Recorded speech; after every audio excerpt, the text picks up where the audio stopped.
Hello and welcome to Stork'd, the podcast in which we discuss all things family and family building. This is your host, Julia. I am a solo mom by choice, and my favorite thing in the world is to interview people to talk about their experiences building families or supporting people who build families. And I had my son using a sperm donor. What that means is that I looked up a bunch of different sperm banks, and I picked the one that seemed like it had the best variety and the best options for me, and the one that seemed the most reputable, although it's really hard to gauge that. And I went through page after page of possible donors until my head pretty much exploded. It was really hard. It took a lot of digging deep to think about my values and what it was that I was looking for in 50% of my future child's DNA. I had a whole complicated spreadsheet and a very complex process, which involved what I call a board of directors, a group of friends who helped me evaluate potential candidates. And ultimately, I found the person that I believe is the best sperm donor in the entire world because my son is remarkable and amazing. I couldn't be happier with my choice, but the process was not so easy. So today's episode, I want to invite Gail Sexton Anderson, who runs Donor Concierge, to talk to us. She's going to help demystify the process of using third-party fertility. What I mean by that is she's going to help us talk about or better understand the use of egg donation, the use of surrogacy, and the use of sperm donation. So if you're one of those people, for whatever reason, who needs to use a third party to support and assist your fertility, what does that mean? How do you find an egg donor? How do you find a surrogate? What's the process like? How do you get supported? What should intended parents think about or look for? All of those things we're going to discuss in today's episode. There's a lot of meat to this one. It's a very complicated topic. There's so many ins and outs, and I'm glad that Gail could help us demystify it a little bit. This conversation is so great. It actually let me forget for a minute that I had the flu when we were recording it. I know you're going to love it, and if you love it as much as I do a couple things for me. Share it with a friend who might benefit from hearing about how to pick a sperm donor, an egg donor, or a surrogate. And sign up for the newsletter, Let's Start a Family on Substack. In the newsletter, we talk about everything current and in the news or newsworthy, as well as my experiences in the family building world. It's really fun. Here's Gail. I am so excited to welcome Gail to the podcast, to Stork'd, where we talk about all things family and family building. She has a tremendous offering for those people going through fertility. Gail, welcome to Stork'd. Thank you. It's nice to be here. So I'm Gail Sexton Anderson, and I am the founder of Donor Concierge. I founded Donor Concierge about 17 years ago. After having worked in the what we call third-party fertility field for about 10 years, I just felt that there was a real need for something that was very intended parent focused rather than, so it's sort of, well, we'll get into exactly what I do, but I felt that sometimes intended parents were not being heard and their needs were not being heard, that they were often told, choose from this limited selection, or, oh, I guess maybe you don't want to be a parent. So that is something that was, I know, painful for any intended parent going through this process. And I thought there has to be a much better way. So you invented it. I really want to dive into what Donor Concierge does and the way in which you're better serving the intended parent community. But before that, you mentioned some language that may feel unfamiliar to our listeners. The word intended parent and third-party fertility. Can you explain what those things mean? Absolutely, because we do have our own jargon, just like any other field. So intended parent is the person or persons who are wanting to create a family, but they are not maybe currently parents, although sometimes they are, and maybe they're just wanting to add to their family. And they're having to go about this in a way other than sort of, maybe the way our parents had them. Yeah. And third party means that it takes more than two people to create a family. So you may have either a woman who needs an egg donor, or a couple that needs an egg donor or a sperm donor, or both, or they need a gestational carrier, or maybe they need all three, because that does happen sometimes. Yeah. And so by that definition, I fit into the category of an intended parent who might need third-party assistance because I'm a solo mom by choice and I used donor sperm. So I might be one of your clients. Can you walk me through the landscape of the fertility industry 17 years ago when you started Donor Concierge? What would my experience as a potential client of yours have been at that time? Well, and let me preface this that things are so much different now than when I started this, because I started this as sort of, it was a passion thing of just wanting to really help people find what they want rather than saying, I'd been working within agencies and often, the people want you to choose someone from within that agency.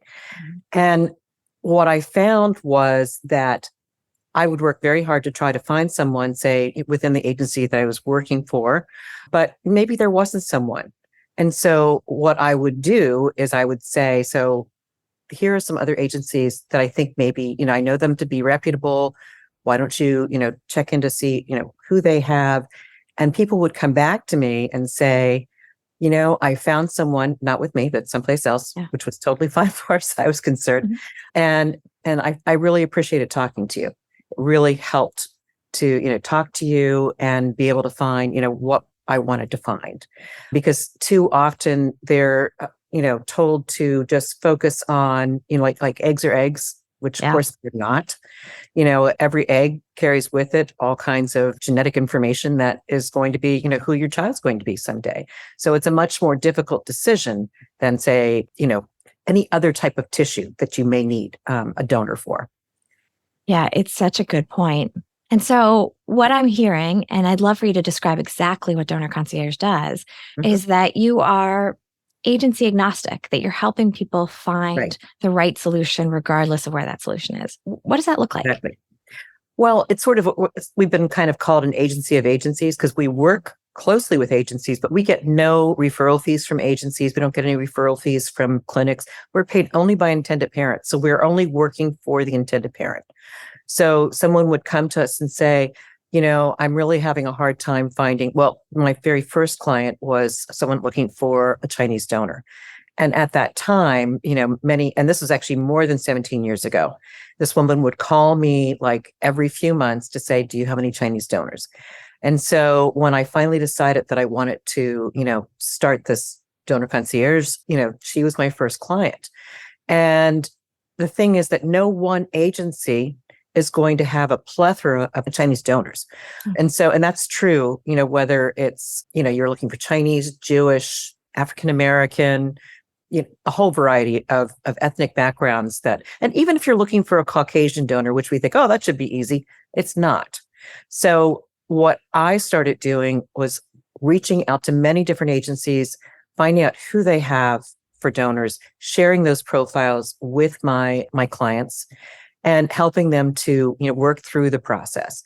So in the early days, all I could do was kind of like send them a bunch of profiles that I, screen through carefully and say, have at it. As time goes on, though, we do so much more. We are very much involved and helping people to not so much make their decisions, but help them to go through this gauntlet, which can be very confusing because we have done this thousands of times. Any person who's just getting into this, they're going to be new at this. They're not going to understand that though they really like a particular candidate, someone else is also looking at that candidate. Many people are probably looking at that candidate. So they need to kind of not go in saying, I'm looking for the one. They need to kind of go into this saying, I'm looking for someone with these characteristics. And I need to kind of find 3 to 5 possible candidates that could be a good fit for me, because there are a number of things that can happen where, things don't go forward the way you would like. She may not pass her screening. She may get chosen by someone else. She may decide not to be a donor because maybe she got into grad school, or maybe her new boyfriend, who she's very serious about, says, ooh, I don't like that idea at all. And so she decides not to donate. There are so many different things that can happen that you need to be aware, because, donors they live busy lives. They're interesting individuals, whether we're looking at egg donors or sperm donors. The sperm is frozen usually, so it is there on the shelf. But, when it comes to egg donors, there is frozen egg. There are, the option of frozen eggs, but it still doesn't mean you've got the answer to everything, that you have to be prepared for a million things that could go wrong. And that's where we help to guide people through this process. Yeah. So there's a couple things I'm hearing. The first is that there's a logistical component. Yes. You may think you've checked the box, I found my donor or my surrogate or whatever it is, but there's more complexity to that. It sounds like you have a lot of expertise in that. And then I know from experience and from having done a number of these interviews, there's an emotional component. I want to spend some time talking about the emotional component, but I also heard something else really interesting, which was that there is no the one. Yeah. One of the challenges I found in my search for a sperm donor is I had the dating filter on, right? Like there has to be the perfect guy for me, and when you think about dating, you're thinking about the characteristics that make somebody a great partner. Mm-hmm. When you're looking at a donor, you're thinking about the characteristics that make somebody a great human that you want to raise. And I had a hard time letting go of there's only one. There's only one set of DNA that could possibly be my future child's DNA. Can you talk to us about that process a little bit? And then we'll talk about some of the emotional stuff. Sure. Yeah, because I think that, sometimes a given that we always are looking for when we're helping any intended parent is we're looking to make sure that, what we see in the health background, looks normal, nothing sort of glaring, such as, parents that died very young or cancer that, occurred in the family's background, not necessarily grandparents, because that's sort of what happens as we get older, but, just trying to make sure that the health backgrounds look reasonable and good, that the donor is not a smoker, that, all the things that you kind of want to make sure, because like those would be things that we would eliminate and not send that candidate on. And the donor is going to need to go through a psychological evaluation because you want to make sure that she really understands what she's getting into and that she's stable. And because obviously no one wants to pick the donor that like, oh, wow, look, she's schizophrenic, not a good thing. So there are, and in fact, there's a lot of pushback in the sperm industry around Mm-hmm. people that later discovered that they were schizophrenic after donating. Yeah. Yeah. We're talking about the things that you're screening for, or the health, the wellness of the particular donor, sperm, egg, or surrogate. I guess more we're talking about sperm and egg at this point. How do you advise clients to think about the emotional component? Should they only care about the medical, or what other things should somebody who's a prospective parent looking for a donor consider in their search? Well, I would say that doctors might say just look at the medical part, but not necessarily all of them, of course. But what people mostly are wanting to find is they want to find familiarity. They want to find someone that they feel like they can relate to. And it could be a lot of different things. But there are, and I'd say you get less information, as you probably know, looking for a sperm donor quite often. But there's still, even there are things that you may say, because sometimes they have recordings, you may say, oh, I like the way he sounds. I like how he answered that question. There's something that you just kind of, you want to be able to relate to your donor. Same thing when it comes to egg donation. There's often something that it could be a physical thing. It could be something they wrote about, maybe what they studied in school. But usually there's something that people are looking for relatability. There's no guarantee you're going to get these characteristics in your future child. But it's really hard to let go of, it's not all of your genetics, or, in your case, you're not partnered. So it's sort of like, who do you feel comfortable saying like, okay, I'm going to take a chance on this, because you're not in love with the sperm donor, and I don't fall in love with the egg donor either, don't fall in love, because you may have to let go. And it can be really hard if you've got your heart set on one particular person and things fall apart. And it's just human nature. It happens. But my advice is to kind of hold on loosely, because there can be things that come up that mean you can't go forward. But I think that people often are looking for, if intelligence and education is a huge thing in one's family, that can be like, that's their tribe. That's what they're looking for. It doesn't mean that your child's going to be, any smarter or whatever, but it's just, there's nurture versus nature. There's so many different factors, but it's what allows some people to feel more comfortable with their decision and their choice. Same thing if you're a supermodel, it's sort of like, you're not going to find someone who looks just like you, because, there's only so many of them out there. So, but, they're looking for certain things that they can relate to. Yeah. And I think there's a lack of control you have, right? In many cases, you're turning to this process very few people say, you know what, I think I just want an egg donor for the hell of it. Or, No one does that. let's just do a surrogate. It's way more fun to do it that way. Yeah. Usually you have lost control somewhere along the way. In my case, I lost control of finding the right partner. Those things are not within our control. And I'm stressing the word control because early days of this industry, you didn't also get to control your donor. And in some countries, you don't get to control your donor. So if you are inseminated, yes, right. So you go to a doctor in Spain, for instance, and you say, I want to have a baby and I'm a single woman. They choose your sperm donor. In most states in the US, it's legal for a doctor to swap sperm donors on you and not tell you. So there's a control component. Yeah. That picking something like eye color or height or blood type makes me feel better about the decision, right? What are some of the themes or trends that you've seen clients use in their selection decision? Well, I'll tell you some of the things that they choose, and I'll tell you what my advice always is. Yes, please. They sometimes will choose to try to find someone who looks just like them. Or, could be, you're not going to find your doppelganger. You may see your doppelganger on the street, but that young woman may not be wanting to be an egg donor. Or, same thing. You may see the perfect man on the street. Doesn't mean he's signed up to be a sperm donor. So it is something where you have to let go of some of those things. And because, as I said, you can't guarantee that because you have, a certain shaped chin or your eyebrows are a certain shape or you can't guarantee, even if you find a donor that has those characteristics, that your child's going to have them. So trends, I'd say that often, sometimes people say they want to find donors from only, the top 20 schools. Mm-hmm. Yeah, sure, you can search that way. It's not easy. We've done a lot of those searches for people, but it doesn't necessarily mean that much, and it means that you'll feel like you can relate. And I don't discount that at all. But sometimes I find that when we're going through searches with people, sometimes they will their criteria may loosen a bit, seeing potential people. And, they may say, oh, I only want someone with blue or green eyes. They come across someone who they just like who she is. They like everything about her, but she has hazel eyes. And they're like, I'm okay with that, or only Chinese. And then they see a Korean donor and they're like, oh, I like everything about her. So yeah, I will do that. I will choose her.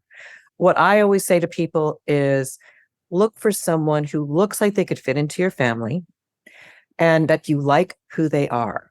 And obviously, you want to make sure that they have good health, good fertility, because the most important things are good health, good fertility, and that your donor can travel to your clinic. Obviously, it's different with sperm donation, though we do have a lot of people who do directed searches for sperm donors because they're not comfortable with the options that they have and they want to know more. So that's become a very popular area of our services recently. Let's talk through your services because we've been using the word she quite a bit, which leads me to believe. I know it's hard with you're doing so many things, so you lean into the one. She to me means egg donor in most cases, in the context we've been talking. But you really provide three things. You provide help with sperm donor searches, help with egg donor searches, and help with surrogacy searches. Exactly. Sometimes more than one. So walk us through the logistics of donor search, and then let's walk through the logistics of surrogacy search. What does it look like if you need to go through either one of those processes? Okay. And it is different when it comes to egg donor and sperm donor, only because the information is very different and there are fewer sources. So when it comes to, I'll start with the sperm donor. So if you're looking for a sperm donor, there are X number of, sperm donor programs. And, I haven't done these searches myself for quite a while, but we have someone who's really good at this. She used a sperm donor herself, and she's just really good at helping people to find candidates. And she's, done all the research to find all the possible, really good, viable sperm banks out there. Some are smaller, some are bigger, so forth. But with the sperm donation, there are very few that show you more than a baby picture. And where, I think hopefully things will start shifting and changing so that there is more information out there, but that's been going on for much longer. It was sort of set up more like this is science, this is what we do, and no one should know any more information. No one should be able to identify a donor. That's kind of very, very old school. Things are much more open because they really need to be. Because when you're going through this process, it's all about what your needs are as the parent. But then you've created a person, and this is their history, and it's your family's history. And so you need to kind of keep in mind that there may be questions that come up, and you want to be able to say, I chose this donor because, hopefully, first of all, because I really liked them. I really loved what, he had to say about himself, and I loved the pictures that I saw.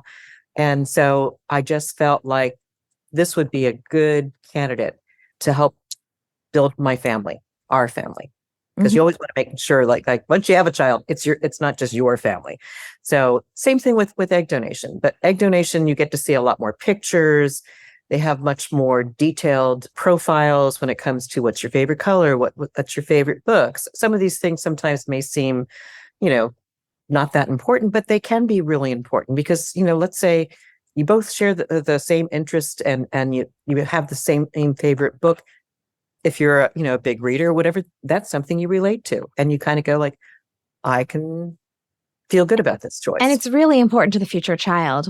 You mentioned something that I say all the time, but not a lot of people are willing to say. And that is, this is an industry that creates humans.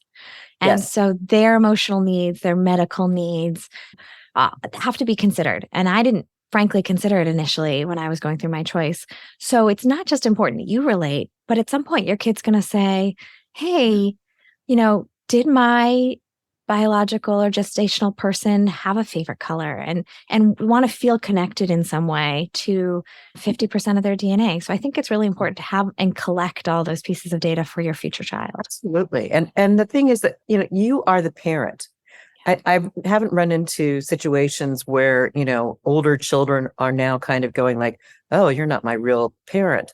No, it's like, in fact, they have sometimes, as they grow up, the opportunity possibly to, meet or have a conversation with the donor. Not always, but there are times when that occurs. I've found donors to be very open to this. And often the donor conceived individual, which I always think sounds very cold. Really, it does.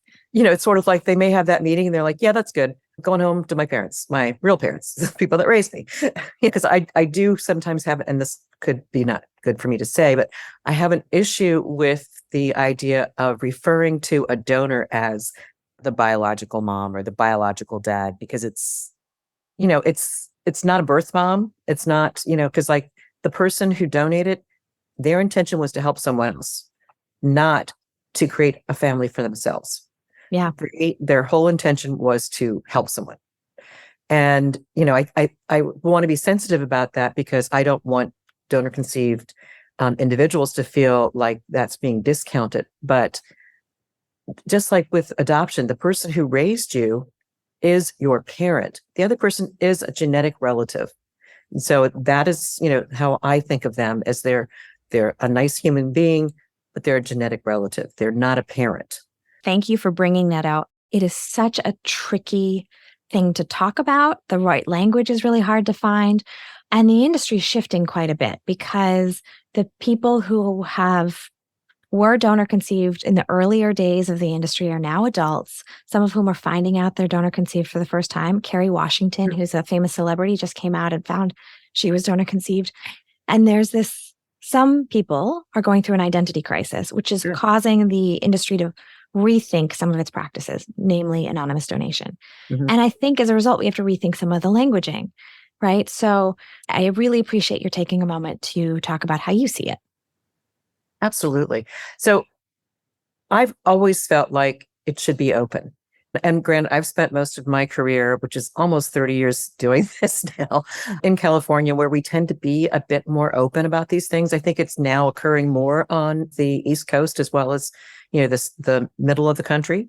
But, it was kind of like the old days of adoption, like, oh, no one ever needs to know. But the thing is, that creates secrets in a family are never good. That they're always the elephant in the room. It's much better to be very open with your child. I recommend that, if you are lucky enough to be able to carry, that you start talking to your child while in utero. And frankly, you could always make a recording if you can't carry and you're using a gestational carrier, and it's not, well, actually, the whole thing is, it's not so much that child's going to take it in, they're going to pop out and be like, oh, I get it, the whole thing. Yeah. It's more a case of you get comfortable with what is your child's story. What's your family building story? I'm trying to avoid the child story because it's not the child story. It's your story. It's the whole family story. Yeah. So it's too much of a burden to say it's your child's story.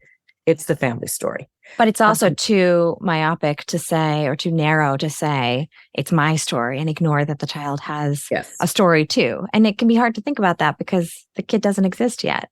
Exactly. But everyone has a component of a Yeah. story, and they can have different reactions. So something that can feel joyful and beautiful to you may feel sad to a child who feels like there's some piece missing of their knowledge of who they are as a person. Just why I think it's so important to start really early. Yeah. Because, like I was reading to my kids, when they could sit up, like at 6 months, we'd be like reading the board books. And nowadays, I used to say to people, you can create a scrapbook. Well, now you can do much more sophisticated, bound books talking about how your child, came into existence. In fact, Lisa Schumann has a book that's really great for, if you're going through any type of third-party fertility, you kind of like have, it's like a new baby book. And you can put all the information in there. You can add pictures, that sort of thing. It's a good way to be able to kind of share this with your child. And children love stories about themselves. There are also so many books out there on, how our family came about. Many of them for, whether you're in the LGBTQ community or, Yes. the non-LGBTQ community. There are many books out there, both for the parents and for children, that I think can help explain things in a way that they always know what the story is. In fact, I know, kids that are like teenagers or older, and they're like, yeah, I know. It's like, I get it. I know that, and I say things true, say for embryo donation, which is another area that I'm very passionate about. We don't do that, but I think it's a great way to create families. So. I agree. Well, let's talk about surrogacy. We haven't talked a lot about surrogacy yet, and it's a big part of what you do. You help people find gestational carriers. Mm-hmm. What does that look like? What's the process all about? So we have a very different approach because we are not an agency. So we are not recruiting surrogates ourselves. That's not our area of expertise. We work with probably over 50 different surrogacy agencies. So the beauty of that is, like, any one agency is not going to be able to supply, a surrogate for everyone out there who may be looking. And we also just kind of dive deeper. And in the old days, we used to just look at the profile and say, if she looks really good, we'd send it on. Now we do things very differently. We do review the profile of surrogates because the agencies will share profiles with us. We look at them, and if they look good, then we request their medical files, the records. The records, there we go.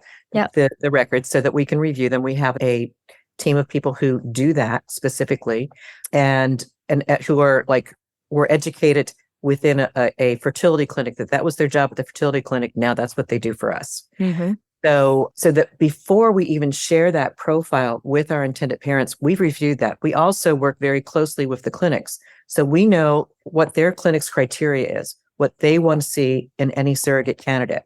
So we've looked at that, we've looked at the medical records, and then we will present candidates to our clients to say, this person has been approved and would be accepted by your clinic. What do you think? They can have a meet and greet. We send, one profile at a time, because there's not a plethora of people out there. It's like, we have to reject an awful lot of candidates because of one thing or another, that they really don't meet the criteria that their clinic's looking for. And you want that, because that's the candidate that's most likely to have a successful pregnancy.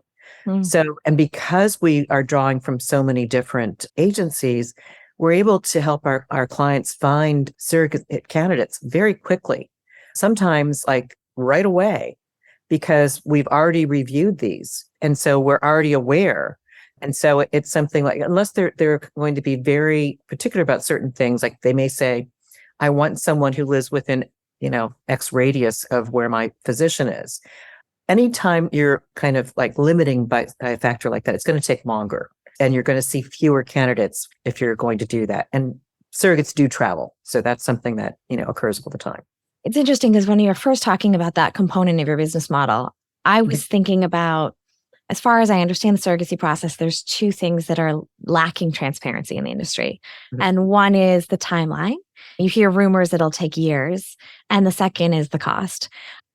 So when I was hearing you talk about this, I said, oh my God, you're overlaying this extra level of detail, which I could find so emotionally supportive, but may add a time component. But what I'm Mhm. hearing instead is you're doing the pre-filtering before your clients even reach out and need a surrogate. Exactly. Exactly. And so we are working, we vet every agency we work with, but we're working with, sort of often smaller surrogacy agencies. But as I say, we vet them. We've been in this field a long Mhm. time. We check into all these things, and sort of there's no one agency that has a corner on the market in terms of being able to recruit great surrogates. But some of the smaller agencies, often they're run by someone who's been a surrogate, and they are very good at attracting other women who are like-minded. And maybe because they're smaller, slightly newer or something, that they may, not have the whole, string of intended parents. So, certainly there are some excellent large surrogacy programs out there, but they do often take longer because they are able to attract the intended parents because of their track record. And Mhm. so that's something that's can be very appealing, but you often have to wait 9 months, Yeah. 18 months, a long time. We talked a little bit, or I talked a little bit about some of the trends in the donor conception industry around moving away from anonymous donation. You mentioned that and some of the language choices you used and being very open about your donor conception journey. What are some of the trends happening right now in the surrogacy world? I imagine the political landscape is affecting things to some extent. What else might be shaping the way surrogacy looks and feels these days? Well, I'm going to look back a couple of years ago, Sure. like during, the major part of the COVID time period, where it was very difficult to find surrogates. Often young women who would be thinking about being a surrogate may be hesitant to be vaccinated. And that was a big issue because being pregnant and getting COVID when it was at its, height could be Dangerous. quite dangerous. It's not as much of an issue now as it was. And so it makes things have loosened up a bit in terms of being able to find surrogate candidates. But there's always been an issue in terms of what state does that surrogate live in, because every state, and sometimes even the counties within states, have different laws around surrogacy. And, so obviously California has really great laws when it comes to surrogacy. Nevada, there's actually a map that an attorney, Diane Hinson, has done that sort of shows the states and what the laws are in each state. So you have a sense of where's a good place for a surrogate to be from and what is not a good state for a surrogate to be from, because you don't want to run into complications. And it's illegal in some places, or it can be very legally complicated to get Yes. custody of your baby.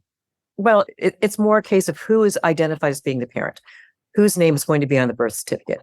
And it's easier, of course, and probably more comfortable for people to have a surrogate that is in a pre-birth order state, which means that before the baby is born, their names will be on the birth certificate.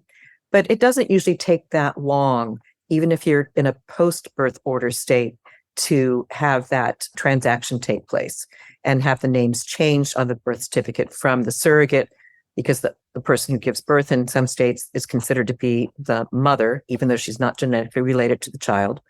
And but it usually doesn't take that long. Now people, of course, are worried because of the, the reversal of Roe versus Wade, that could make it much more complicated, because there are, pregnancy is still a high risk health issue, so you don't want to be in a state where there's something that comes up where it's going to be very difficult for the surrogate to, have an abortion if there is a reason to do so. I haven't seen that happen, but it's something you have to think about, because, you want to make sure you've thought of all of the possible consequences or possible outcomes prior to your surrogate getting pregnant. And it may not even be that your surrogate needs an abortion, or unfortunately miscarriage treatment or something else that might fall into that category. It could be that in the states where there's really strict abortion laws, the OBGYN community has fled to other states because they don't want to be persecuted if they give somebody miscarriage treatment or an abortion. So you might be in a OBGYN drought area. There's a terminology that I'm losing my language for. And you certainly want your child to get the best possible prenatal care. Absolutely. Yeah. No, that is something that you do want to take into consideration. And of course, when after the transfer takes place, and usually when the surrogate is about 10 to 12 weeks pregnant, she kind of graduates from your reproductive endocrinologist and will go to her OBGYN. You want to make sure that her OBGYN is board certified and has rights to, deliver at a hospital where they have a sophisticated NICU unit. In case of crisis. Yeah. Now, we're talking about a lot of the current trends. What are you either excited or concerned about for the future of this industry? What's coming down the pipeline for the way fertility and third-party fertility is supported in the future? That's a really good question, because there are a lot of changes that are going on within the industry, which I hate to call it an industry, but our field. Field, okay. Yeah. So there's a lot of consolidation because this is still a relatively new field. And so there are people who have been in it, as long as I have, say, who I'm 65 now, at some point I will want to retire. And there are a lot of other people that are in the same boat. And so there's a lot of shifts and changes that are going on in terms of consolidation of the field, whether it's clinics, being bought by larger entities or agencies, that sort of thing. I think that a lot of people are worried about that. And I think there can be concerns about that. I think that it can be something where you worry about, is it all just going to be bottom line then? But I think that anytime there's change, there's that worry that that's going to be what happens. But I think that what will really happen more is I think that hopefully things will become much more sophisticated in terms of information that can be gathered, tests that can be done prior to matching of donors and surrogates, all of that sort of thing, so that the intended parents are not left holding the bag in some ways, which I think can happen, because not all agencies are able to do, pre-testing or psych evaluations prior to the donor being matched.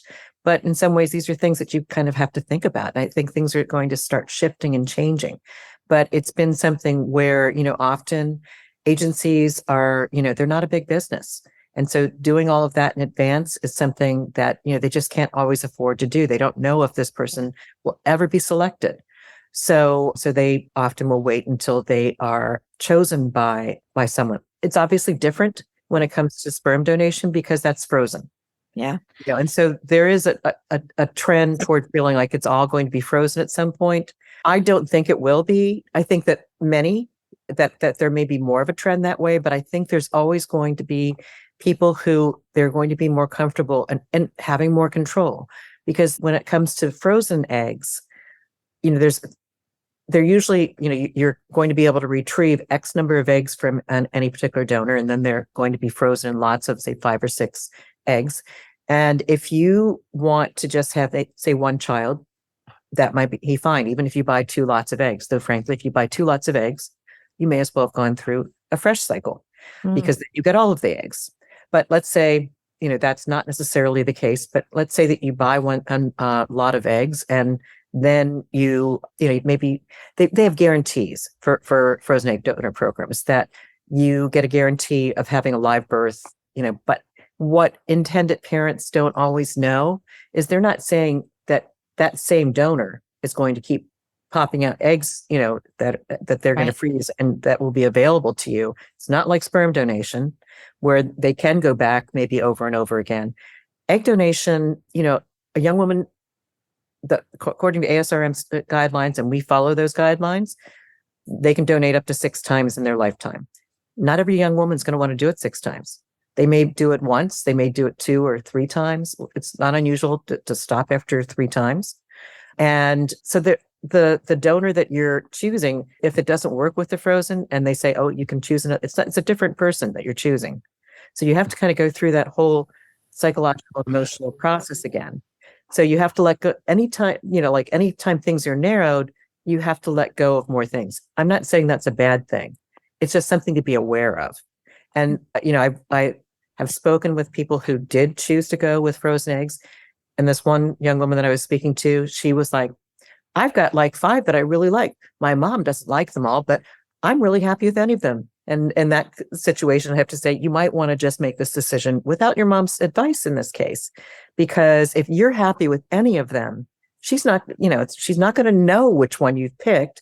That part isn't so important as you being comfortable with your decision. So many people are very comfortable with, having more limited options, but many people are not. So that's where I think that there's always going to be room for both. And I think that both have a place in family building. And do you see any changes in either technology or legal structures, or even the comfort level of your clients with this? Yeah, sort of the cultural components of this. I'd say, well, legal, there's always really interesting cases that come up when it comes to legal issues. Something that people don't always think about. Let's say in your case, if you hadn't gone to, say, a sperm bank, but you found a sperm donor, like maybe you have a friend who said, "Hey, I'll be a donor for you," and you go, "Great." If you're going to do that, you need to have legal documents in place. You guys may be best friends, but if you don't have those legal documents in place, there could be complications down the road. Even if you do have those in place, if your friend like shows up at Father's Day, shows up at Christmas, and plays the role of a parent, they can be legally responsible for child support because they are playing the role of a parent and they have genetically contributed to creating your family. So there are things that people don't always think about. And that's something that's pretty important.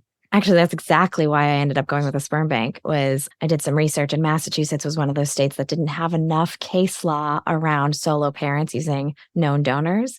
And there was a risk that even with legal documents, you could lose custody. And it was just not a risk I was willing to take. No, you don't want to do that. And that's where, say, because it rarely happens that, when it comes to egg donation, because you have to go through a lot more process for that. Yes. It's something that you really do have to think about. Yeah. For sure. Well, we've talked about a lot of subjects. We've covered a big waterfront here. If somebody's listening to this and going, I don't know, when do I turn to somebody like a donor concierge? Can you answer that for you? Would it be somebody like me trying to figure out a sperm donor for the first time? What's your client base, and when should somebody say, Gail, I need your help? I would say our client base tends to be people who are highly educated, because most of our clients have advanced degrees, often from prestigious institutions, that sort of thing. We don't aim for that per se. My hope is to help anyone who needs help. But it usually, often, it helps if they've done a little looking first, because then they can understand the value that we add. Because sure, they could go through the 100+ agencies that are out there, but it's time consuming. It's complicated. You have to log into all of these different agencies with, passport codes and all of that sort of thing. That's not our highest value per se. I mean, one, we have a proprietary database that we use where we up or download, I guess, the profiles every 24 hours. So it's very current. But where we add the most value, I would say, is helping them to navigate this process. So we could help them to go through this in a much more efficient way, much more quickly, and with more knowledge. Because when we're going through this and we share profiles with them, one, we've looked through carefully to try and make sure that there's nothing in there that would be a big red flag. There may be things that are, a red flag that they haven't discussed with us in advance, that they may say, no, I don't want this person because of this. But they have their own portal where they will see all the candidates that we have found that meet the criteria that they've shared with us. And then we work very closely with them to, help them as they narrow things down. So it sounds to me like somebody should turn to you after they've done a little bit and say, you know what, I want some help. You said that your value add is shortening the time frame. There's that concept that time is money. In fertility treatments, I think time is heartache, time is stress, time is anxiety. So there's a huge value to shortening the time frame. You get to baby faster.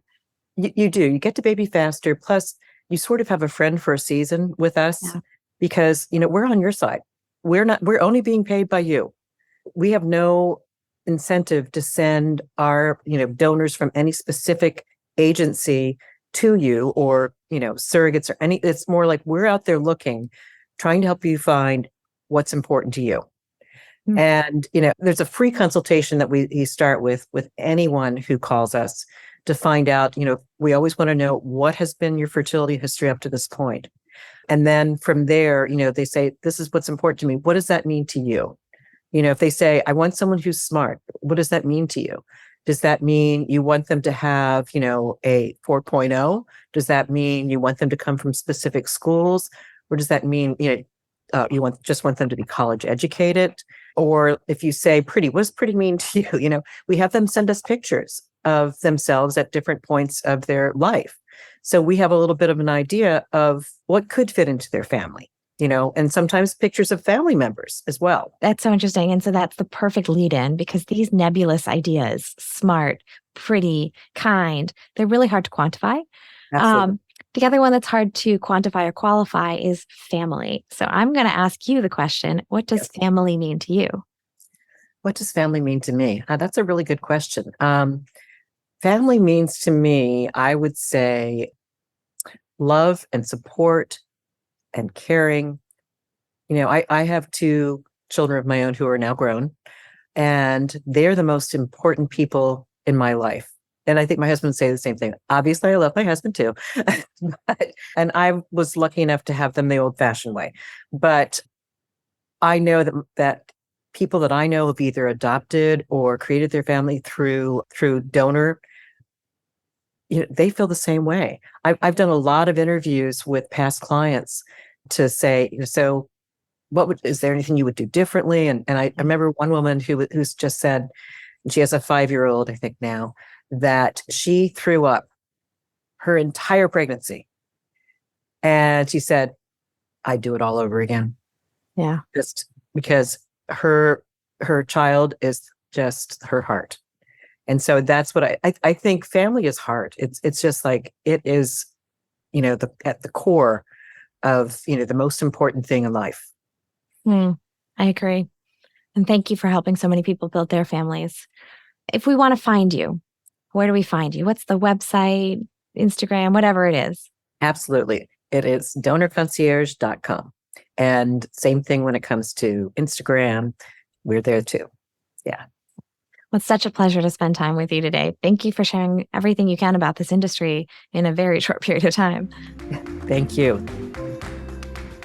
Thank you for listening to Stork'd with your host, Julia Carroll. This podcast is changing the conversation around the ways people define and create family. If you like what you hear, please support us by sharing with friends and following on Instagram at Stork'd_podcast.